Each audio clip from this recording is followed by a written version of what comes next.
శక్తి, దాహం ఈ రెండింటి మధ్య నలిగిపోతున్న క్యాసియన్ అనే ఒక జీవి కథ ఇది.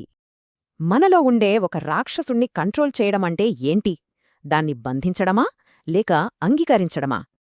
కాసియన్ ఒక శక్తివంతమైన జీవి, కాని తనలో ఉన్న ఆకలిని అణచడానికి రోజూ ఒక యుద్ధమే చేస్తాడు. అతనొక వేటగాడు, కాని అతనికి ఆ స్వభావమంటేనే తీవ్రమైన అసహ్యం.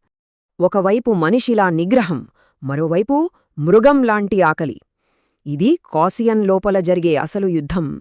ఇలాంటి సమయంలోనే అతని జీవితంలోకి అమేలియా వస్తుంది. ఆమె ఒక బాధితురాలు కాదు, ఒక సవాలు.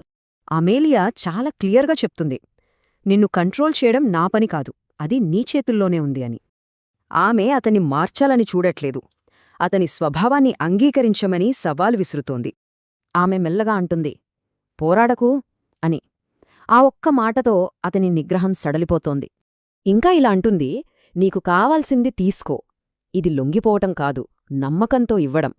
వాళ్ల మధ్య జరిగేది హింస కాదు, ఒక రకంగా చెప్పాలంటే అది ఒక ఆత్మీయ కలయిక.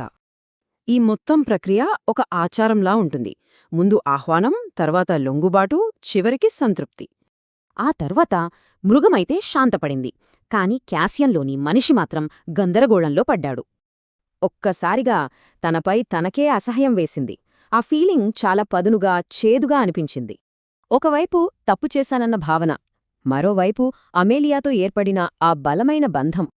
సో ఈ కథలో మనకి మంచి, చెడు గురించి సింపుల్ జవాబులు అస్సలు దొరకవు.